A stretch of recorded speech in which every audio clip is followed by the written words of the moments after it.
बड़ा अपडेट ये है कि टीवी9 पर राम मंदिर ट्रस्ट की बैठक का एजेंडा आपको बताते हैं। 6 जुलाई को राम मंदिर ट्रस्ट की अहम बैठक होने वाली है। 6 जुलाई तारीख, जब इस बैठक में कई निर्णय लिए जा सकते हैं।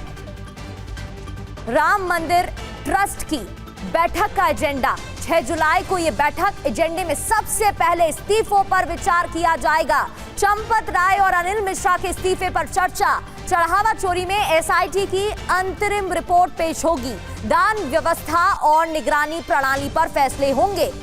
मणिराम दास छावनी में दोपहर 3 बजे ये बैठक होगी। दोपहर 3 बजे का वक्त बताया जा रहा है, 6 जुलाई तारीख जब होगी ये बैठक।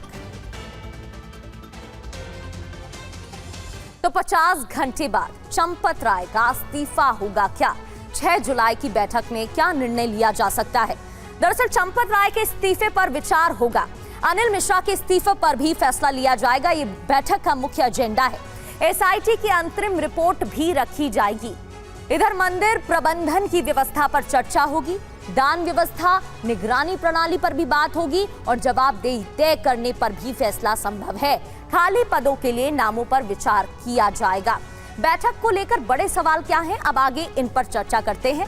ट्रस्ट की बैठक में बड़ा आदमी कौन शामिल होगा? सवाल ये। नृत्य गोपाल दास बीमार, तो अध्यक्षता कौन करेगा? एक सवाल ये भी। और सूचना पत्र पर कोषाध्यक्ष का हस्ताक्षर क्यों नहीं है? एसआईटी रिपोर्ट ट्रस्ट की बैठक में कैसे रखी जाएगी? ये भी सवाल उठ रहे हैं। अयोध्या से अभिजीत ठाकुर हमारे संवाददाता लाइव हमें ज्वाइन कर चुके हैं। अभिजीत, 6 जुलाई को जब ये बैठक होगी, मुख्य एजेंडा क्या होगा ये तो सामने आ गया है, लेकिन इस्तीफों की खबरें सामने आ रही हैं। क्या चंपत राय का इस्तीफा उस दौरान होगा? और इसके अलावा वो कौन से मुद्दे हैं जिन पर बात हो सकती है? खबर ये भी है कि कोषाध्यक्ष ने अभी तक हस्ताक्षर नहीं किए हैं। नृत्य गोपाल दास बीमार हैं, तो फिर अध्यक्षता कौन करेगा? इस पर भी अभी जानकारी सामने नहीं आई है अभिजीत। देखिए, कुल मिलाकर अगर देखें तो बैठक तो होनी है और 3 बजे ही होनी है और सबसे बड़ा मुद्दा इस बैठक में चंपत राय और अनिल मिश्रा का इस्तीफा ही रहना है। लेकिन ट्रस्ट की तरफ से स्पष्टता की बहुत ही कमी दिख रही है इस पूरे प्रकरण के दौरान। किसी तरह की स्पष्टता, जो पत्र भी जारी होते हैं, जो जानकारी भी निकलते हैं, उस पर हस्ताक्षर ना होना, इस तरीके से एक तरीके से अगर देखा जाए तो अभी तक पूरे प्रकरण के दौरान ट्रस्ट की तरफ से इस पूरे मामले में सिर्फ भ्रमित करने की कोशिश दिखाई देती है, न कि किसी तरह की स्पष्टता रखने का प्रयास इसमें दिखाई देता है। चढ़ावा चोरी एक बड़ा प्रकरण है जिसमें कि ट्रस्ट के सदस्यों को सामने आकर अपनी बात रखनी चाहिए थी, स्पष्टता रखनी चाहिए थी, लेकिन अभी तक ऐसा ट्रस्ट की तरफ से ऐसी पहल नहीं दिखी है। एसआईटी के जांच के नाम पर पल्ला झाड़ने का काम तमाम जो सदस्य हैं वो करते रहे हैं और उसी की आड़ में अपने आप को बचाते हुए भी दिख रहे हैं। लेकिन ये बात तो तय है कि जब बैठक होगा उसमें इस्तीफा पर सबसे पहले चर्चा होगी और वो स्वीकृत होती है या फिर आगे क्या होता है, यह सबसे बड़ा सवाल है। दूसरी सबसे बड़ी बात कि ट्रस्ट की आगे की संरचना क्या होगी, इसमें अध्यक्ष, उसके अलावा जो बाकी पद हैं उनकी क्या भूमिका आगे चलकर रहेगी, क्योंकि जो अध्यक्ष है नृत्य गोपाल दास वो अस्वस्थ चल रहे हैं और सक्रिय भूमिका में नहीं है।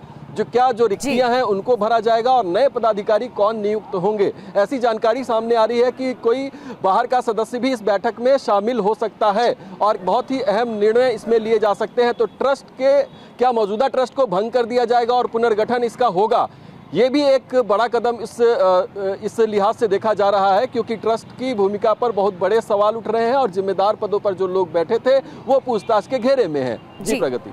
बिल्कुल अभिजीत, लौटेंगे आपके पास, आगे भी जानकारी लेंगे। फिलहाल के लिए शुक्रिया, बने रहिए। एक और बड़ी खबर दर्शकों को इस बीच बताते हैं। अनिल मिश्रा, गोपाल राव से फिर पूछताछ होगी और एसआईटी ने ट्रस्ट के सदस्यों से संपत्ति के दस्तावेज भी मांगे हैं। पूछताछ के दौरान चंपत राय भी मौजूद रहे। बड़ी जानकारी, व्यक्तिगत संपत्तियों, आय के स्रोत की जानकारी मांगी गई है। एसआईटी ने तीनों से चल अचल संपत्तियों का विवरण भी मांगा है।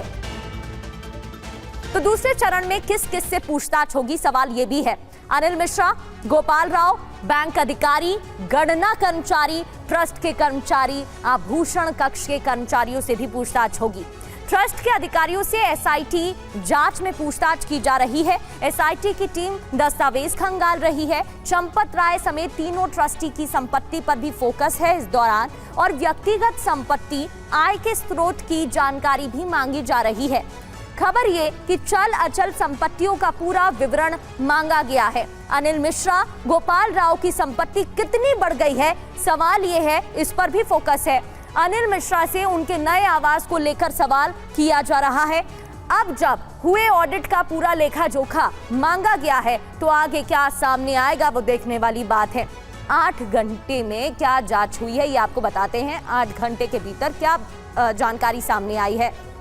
भूमि खरीद से जुड़े लेन देन का सत्यापन, आंतरिक ऑडिट रिकॉर्ड की बारीकी से जांच की गई। कुछ अहम दस्तावेज एसआईटी ने कब्जे में भी लिए हैं और ट्रस्ट के तीनों सदस्यों की संपत्तियों का परीक्षण किया जा रहा है। व्हील चेयर सेवा से जुड़े 3 राइडर भी रडार पर हैं, उन पर भी रडार है और अब उनसे पूछताछ शक है कि ये लोग गणना कर्मचारियों के कैरियर थे।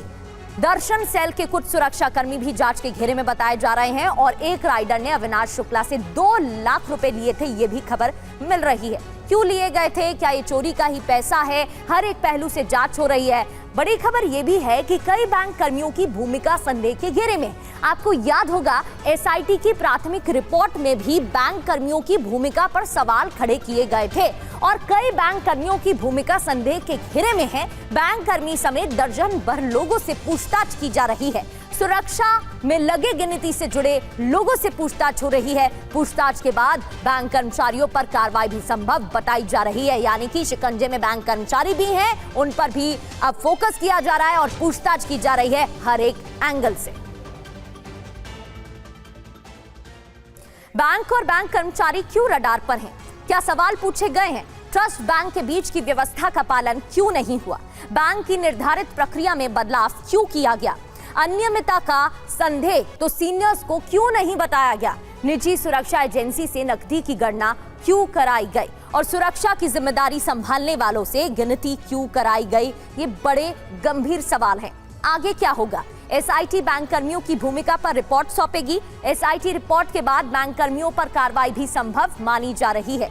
जितेंद्र शर्मा हमारे संवाददाता में ज्वाइन कर चुके हैं। जितेंद्र, अभी एसआईटी की फाइनल रिपोर्ट आना बाकी है और बैंक कर्मचारियों से भी पूछताछ होगी, उनकी भूमिका को लेकर भी जानकारी सामने आ सकती है। लेकिन सवाल ये है, इतनी बड़ी जिम्मेदारी में किस तरीके से घपला किया गया? एक एक जानकारी सामने आ रही है। क्या किसी को पता ही नहीं चला कि बैंक कर्मचारी की भूमिका भी संदिग्ध थी? किस तरीके से पूरे सिस्टम में काम किया जा रहा था?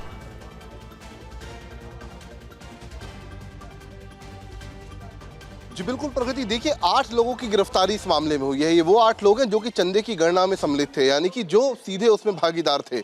लेकिन ये 8 लोग एक संगठित तरीके से काम कर रहे थे और ऐसा जांच एजेंसी अब यही जानना चाहती है, एसआईटी अब यही जानना चाहती है कि जो चंदा चोरी की जो वारदात या फिर के जो नेक्सस है वो इन्हीं 8 लोगों के इर्द गिर्द था या फिर जो पदाधिकारी हैं ट्रस्ट के अंदर उन तक भी ये फैला हुआ था या फिर उन तक ये जानकारी थी या नहीं थी। तो ये वो जानने की कोशिश की जा रही है और यही वजह है कि कल चंपत राय हो, इसके अलावा अनिल मिश्रा हो, गोपाल राव हो, इन सभी के दोबारा से बयान दर्ज किए गए। इनसे जानने की कोशिश की गई कि आखिरकार क्या इन्हें इस बारे में जानकारी थी और जानकारी थी तो इनकी जानकारी कब हाथ लगी और उसके बाद इन्होंने क्या एक्शन लिया। इसके अलावा जो प्रॉपर्टी है उसकी भी तफ्तीश की जा रही है और खास बात यह कि प्रॉपर्टी कब कब खरीदी गई। जिस वक्त से चंदा चोरी शुरू हुई क्या उस दौरान कोई प्रॉपर्टी खरीदी गई? तो इस तरह की जो तफ्तीश है अब वो फिलहाल की जा रही है और सीधे ये कहना भी गलत नहीं होगा, जो ट्रस्ट से जुड़े लोग हैं, जो पदाधिकारी हैं, अब जांच उनकी हो रही है और जानने की कोशिश की जा रही है क्या उनका कोई इन्वॉल्वमेंट इसके अंदर है या नहीं है। फिलहाल पुलिस ने लगातार इस मामले में बरामदगी भी कर रही है। मैं इस वक्त राम जन्मभूमि पुलिस स्टेशन के अंदर मौजूद और मैं चाहूंगा कैमरामैन कपिल से आपको दिखाएं। ये देखिए, ये अविनाश जो चंदा चोरी की घटना के अंदर या फिर इस नेक्सस का एक अहम हिस्सा रहा है, जिसके यहाँ से सबसे बड़ी बरामदगी हुई, उसी की निशानदेही पर एक ब्रेजा कार भी बरामद हुई है।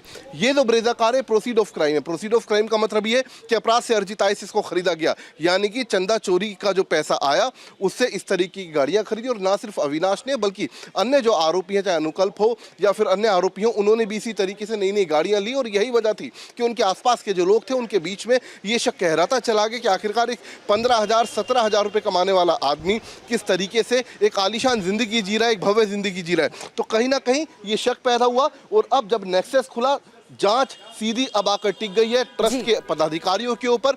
अब जांच उनकी की जा रही है। जी ठीक है जितेंद्र, बने रहिए, आपके पास लौटेंगे। एक एक जानकारी आप दे रहे थे। बड़ी खबर इस बीच जांच में 3 कार से जुड़ी भी है, क्योंकि 3 कारें सामने आई हैं चढ़ावा चोरी मामले में और चंदा चोरी के पैसे से खरीदी गई ये तीनों कार, ये जानकारी मिल रही है कि ये तीनों कार चोरी के पैसों से खरीदी गई। चंदा चोरी के पैसों से इन्हें खरीदा गया। पहली कार अविनाश ने ब्रेजा कार भाई के नाम पर खरीदी, दूसरी कार अनुकल्प ने स्विफ्ट डिजायर खरीदी और अनुकल्प ने स्कॉर्पियो कार भी बुक कराई थी, ये भी खबर। 17 से 18 हजार की सैलरी पर ये तीनों कार कैसे ली गई, सवाल उठ रहे थे। खबर है कि चंदा चोरी के पैसों से ये 3 कार ली गई हैं।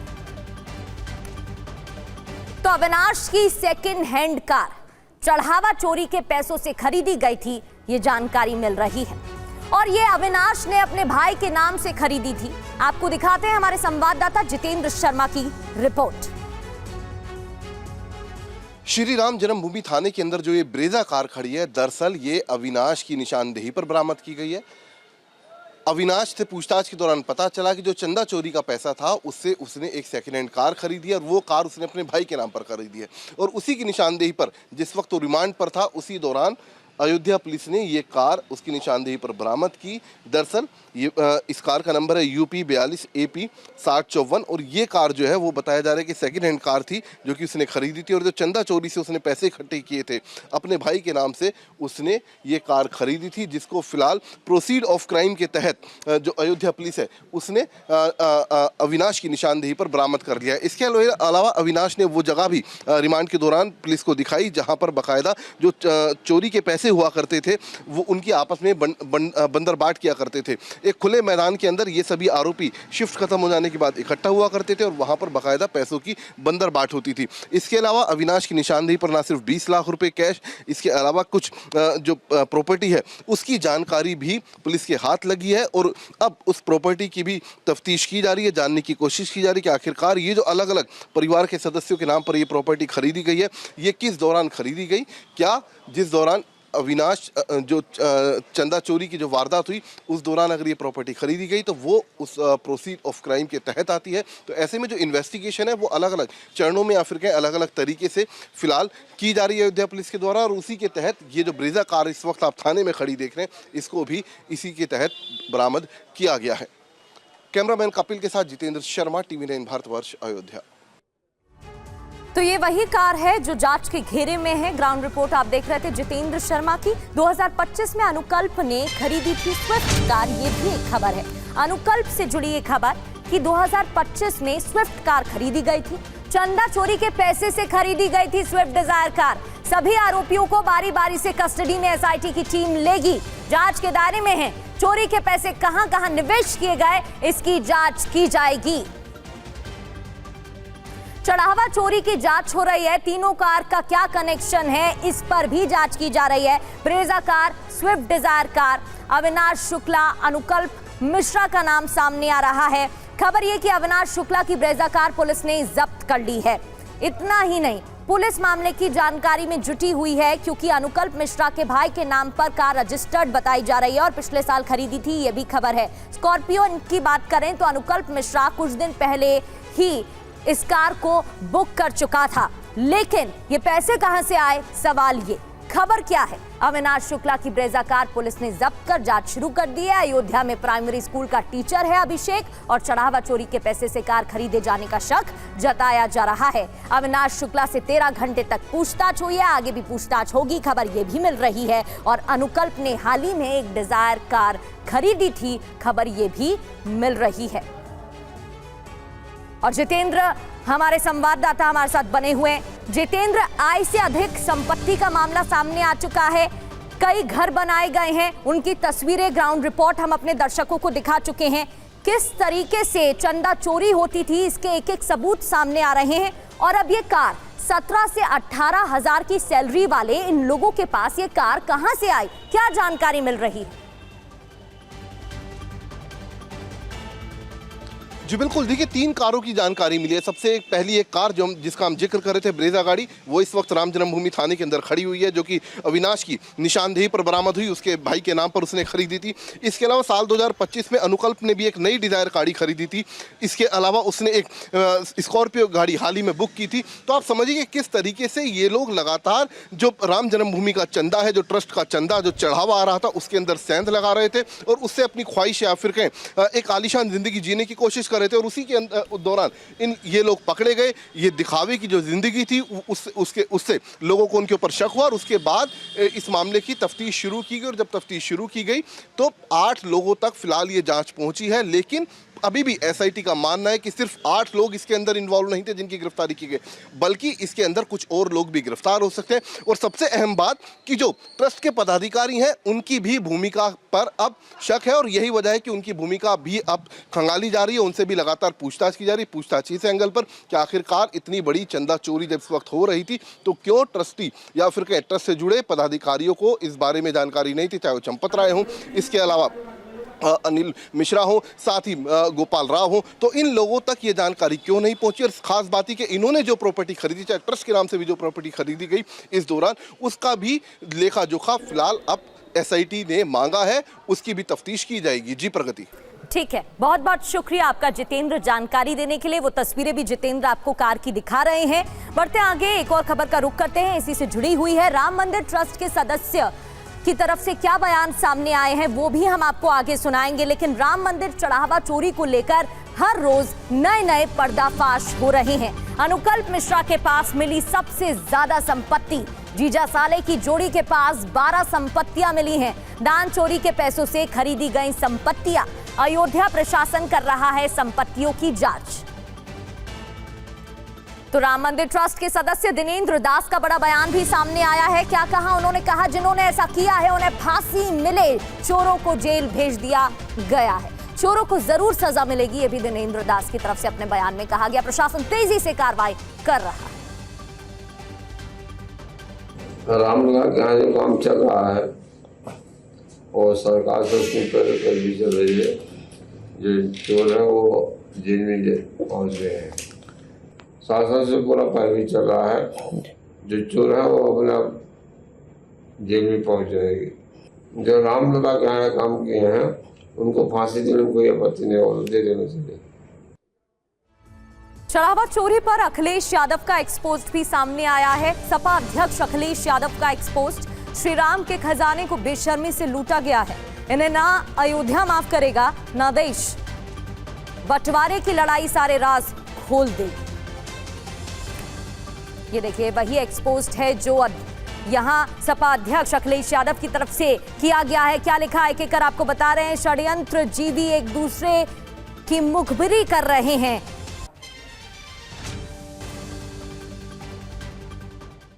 बढ़ते आगे और बात अब उत्तराखंड की करते हैं। उत्तराखंड के ऋषिकेश में सेवा सुशासन समर्पण कार्यक्रम चल रहा है और मुख्यमंत्री पुष्कर सिंह धामी मौजूद हैं। सीधे आपको लिए चलते हैं। मैं आप सभी के बीच आकर मुझे अत्यंत प्रसन्नता और गौरव की अनुभूति हो रही है।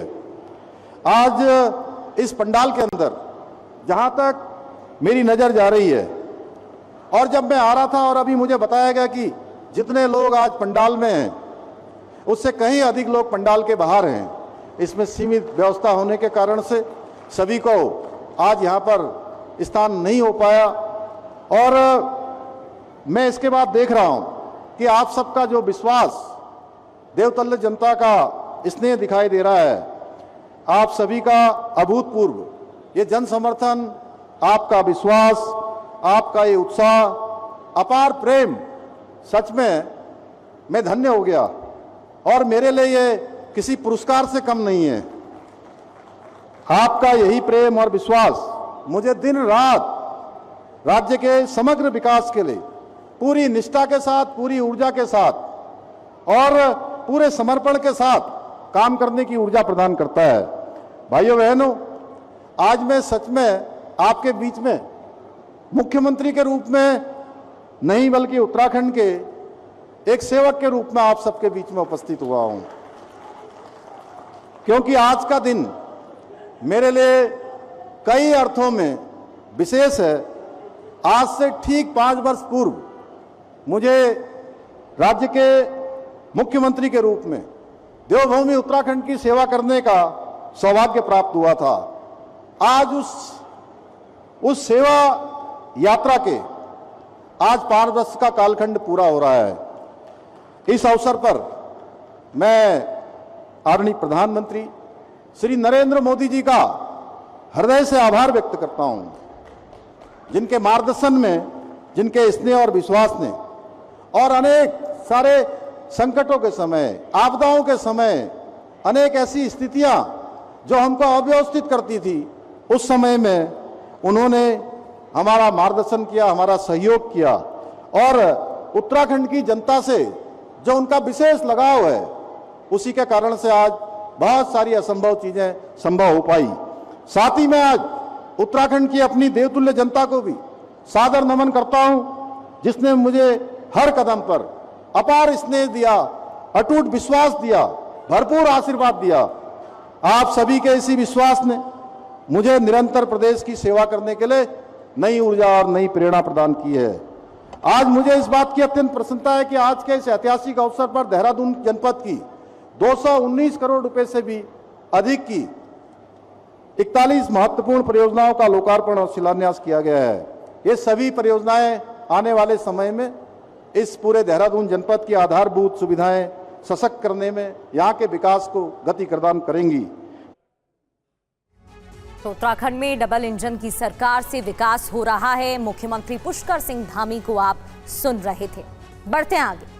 कहा जाता है कि किसी सरकार की कामयाबी को आंकना हो तो वहां समाज के सबसे निचले पायदान पर खड़े शख्स की तरक्की को आंका जाए। TV9 भारतवर्ष की स्पेशल सीरीज ग्राउंड जीरो में हमारी टीम इसी पड़ताल पर निकली, ये पता लगाने कि उत्तर प्रदेश में वंचित और पिछड़े समाज की तकदीर कितनी बदली है। क्या शिक्षा की रोशनी अब हर आंगन तक पहुंच रही है और क्या मेहनत के बदले अब सम्मान और सुरक्षा भी मिल रही है? जवाब इस रिपोर्ट में जानिए।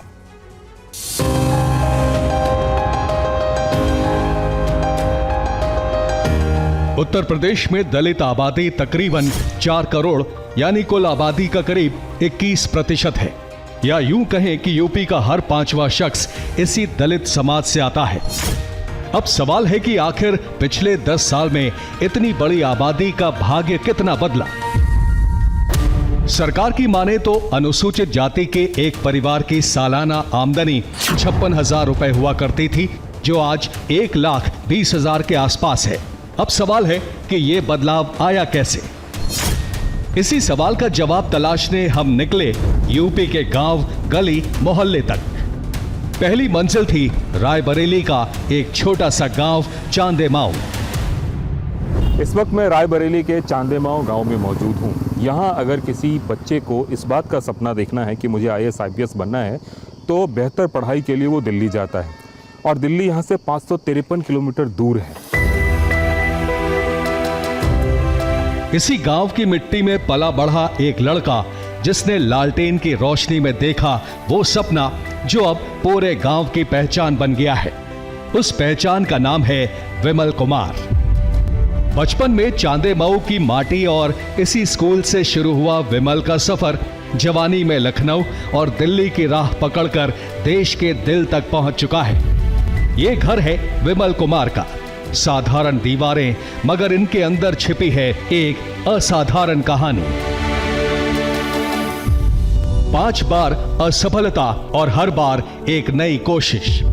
आखिरकार मेहनत रंग लाई। इस साल UPSC परीक्षा में विमल ने 107वीं रैंक हासिल की। तब के जमाने में लाइट की सुविधा मतलब नहीं थी यहाँ पे, तो जो लालटेन होती थी उसको जला के तो कोचिंग नवोदय जाने के लिए, तैयारी करने के लिए साइकिल से अकेले जाते थे, खिरोता जाते थे और तैयारी की और उसके बाद आगे बढ़ी। पिता किसान, माँ गृहिणी, भाई खेतों में मेहनत करते हैं, मगर घर के इस बेटे ने अलग रास्ता चुना। परिवार, गांव और आने वाली पीढ़ियों के लिए बेहतर कल बुना। लगातार 5 प्रयासों के बाद ये मेरा 5वां प्रयास था और मुझे 107 rank UPSC civil services examination में मिली है। भागीदारी भवन नाम की संस्था है लखनऊ में, वहाँ पर जाता हूँ। वहाँ का माहौल पढ़ने के लिए अच्छा था और वहाँ लाइब्रेरी और रहने और खाने की सुविधा प्रदान की गई। वहाँ का शायद माहौल ही था कि मुझे अच्छा परफॉर्म करने के लिए प्रेरित किया। यही वो भागीदारी भवन है जो विमल जैसे सैकड़ों बच्चों की मंजिल की सीढ़ी बना, और इस सीढ़ी का सिरा जुड़ता है यूपी सरकार की मुख्यमंत्री अभ्युदय योजना से। साल 2021 में शुरू हुई ये योजना यूपी के सभी 75 जिलों में गरीब, दलित और पिछड़े वर्ग के बच्चों को मुफ्त कोचिंग देती है। यूपीएससी हो या जेईई, नीट हो या एनडीए, यूपी के 167 अभ्युदय कोचिंग सेंटर में हर बड़ी परीक्षा की तैयारी मुफ्त कराई जाती है। मुख्यमंत्री अभ्युदय कोचिंग पूरी तरीके से फ्री है। नीट, जेई, सीयूईटी ऐसी परीक्षाओं की तैयारी भी समाज कल्याण विभाग की कोचिंग मुख्यमंत्री अभ्युदय कोचिंग कराती है। बड़ी संख्या में हमारे बच्चे सिलेक्ट हो रहे हैं। हाल में तो जो पीसीएस रिजल्ट आया तो करीब 40 बच्चे केवल हमारी कोचिंग के ही शामिल थे। सिर्फ कोचिंग ही नहीं, सरकार कहती है कि स्कॉलरशिप के मोर्चे पर भी बड़ा काम हुआ है। इस साल 67 लाख बच्चों को छात्रवृत्ति देकर सरकार ने रिकॉर्ड बनाया। 95% योग्य छात्रों तक स्कॉलरशिप पहुंचाई गई। अभ्युदय योजना इकलौती नहीं है, पिछड़े समाज को शिक्षित बनाने के लिए कई और योजनाएं चल रही हैं। स्कूली छात्रवृत्ति योजना में कक्षा 1 से 8 तक छात्रवृत्ति, 9वीं 10वीं वालों को अब 3,500 रुपए सालाना। कॉलेज छात्रवृत्ति योजना में 11वीं से आगे की पूरी फीस सीधे कॉलेज को दी जाती है। इसमें इंजीनियरिंग, मेडिकल कोर्स शामिल हैं। संत रविदास शिक्षा प्रोत्साहन योजना में मजदूर परिवारों के बच्चों को हर महीने या एक मुश्त पढ़ाई का खर्च मिलता है। सर्वोदय आवासीय विद्यालय में गांव के होनहार बच्चों को मुफ्त छात्रावास और पढ़ाई की सुविधा दी जाती है। और बुक बैंक योजना में महंगी किताबें बिल्कुल मुफ्त दी जा रही हैं। योगी जी ने इस साल एक नया अभियान शुरू किया जिसको जीरो पॉवर्टी अभियान रखा गया। यानी हर ग्राम सभा में ऐसे न्यूनतम 25 परिवार चुने गए एक पारदर्शी प्रक्रिया के आधार पे कि ये गांव के सबसे गरीब लोग हैं। जितनी भी सामाजिक समर्थन की योजनाएं हैं इन 25 परिवारों को गारंटी के साथ में दी जाएंगी। यूपी में पिछड़ों और दलितों की आज की ये तस्वीर बदलते अतीत और आने वाले सुनहरे कल की झलक दिखा रही है। दलितों के परिप्रेक्ष्य में अगर बात करें तो एक युगांतरकारी परिवर्तन हुआ है। पहले जो हमारी इनकम थी अनुसूचित जातियों की वो 56,000-60,000 रुपए के आसपास थी। अब वे बढ़ कर के करीब 1,20,000 रुपए हो गई है। आंकड़े बताते हैं कि 9 साल में यूपी में 62 लाख परिवारों को पक्का घर मिला। सिर्फ घर ही नहीं, अब गांव की जमीन पर भी दलित परिवारों का कानूनी हक है। स्वामित्व योजना के तहत ड्रोन सर्वे से बनी घरौनी के जरिए 66,59,000 से ज्यादा परिवारों को उनकी जमीन का मालिकाना हक मिल चुका है। हमारी पड़ताल में सिर्फ शिक्षा ही नहीं, रोजगार और सम्मानजनक काम की तस्वीर भी सामने आई। जहां पहले सड़कों की सफाई के लिए जान जोखिम में डालना पड़ता था, अब तस्वीर बिल्कुल अलग दिखी। सीवर के लिए जो लोग काम करते थे उन लोगों को अब मैनहोल में मैनुअली नेग्लिजिबल उतरना पड़ता है। कहने का मतलब कि एकाध मैनहोल ऐसा हो जहां पे उन्हें उतरना पड़े। अदरवाइज अब ऐसे कानून आ गए हैं कि बिना मशीन के आप मैनहोल की सफाई ही नहीं कर सकते हैं। सर पहले बहुत प्रॉब्लम होती थी, झाड़ू से करना पड़ता था और डिवाइडर के किनारे रिस्क भी रहता था कहीं एक्सीडेंट वगैरह ना हो जाए। और जब से मशीन आ गई तब से बहुत अच्छा है। पहले सर डिवाइडर पास झाड़ू लगाते थे तो खतरा है, रोड भी काफ़ी चलती है। अब जब से मशीन आ गई है तब से आराम हो गई है। नालों की सफाई का तरीका भी अब पहले जैसा नहीं रहा। अब तो बेहतर काम होता है। जहां अगर कोई दिक्कत होती है तुरंत बताया जाता है तो तुरंत मशीनें आ जाती है, तुरंत काम हो जाता है। केंद्र की नमस्ते योजना के तहत मैला ढोने की प्रथा खत्म करने की कोशिश जोरों पर है। सफाई कर्मियों को सुरक्षा उपकरण और वैकल्पिक रोजगार दिए जा रहे हैं और इसे लागू करने में यूपी सबसे बड़ा भागीदार है। साथ ही विश्वकर्मा श्रम सम्मान योजना के तहत अब तक 3,68,000 से ज्यादा कारीगरों को प्रशिक्षण और बिना गारंटी लोन मिल चुका है, जिनमें सबसे बड़ी हिस्सेदारी एससी और ओबीसी समुदाय की है। हर गरीब के लिए, हर नौजवान के लिए, हर महिला के लिए, अन्नदाता किसान के लिए प्रधानमंत्री मोदी जी के मंत्र सबका साथ, सबके विकास के भाव के साथ सरकार कार्य करने को प्रतिबद्ध है। आंकड़े बताते हैं कि 2017 से 2025 के बीच यूपी में 6 करोड़ लोग गरीबी रेखा से ऊपर उठे हैं, जिनमें दलित परिवारों की हिस्सेदारी सबसे बड़ी है। लालटेन की मध्यम रोशनी से लेकर दिल्ली की तेज रफ्तार जिंदगी तक, कच्चे नाले से लेकर मशीनों की गूंज तक, तस्वीर अब थोड़ी ज्यादा रंगीन दिखाई देती है।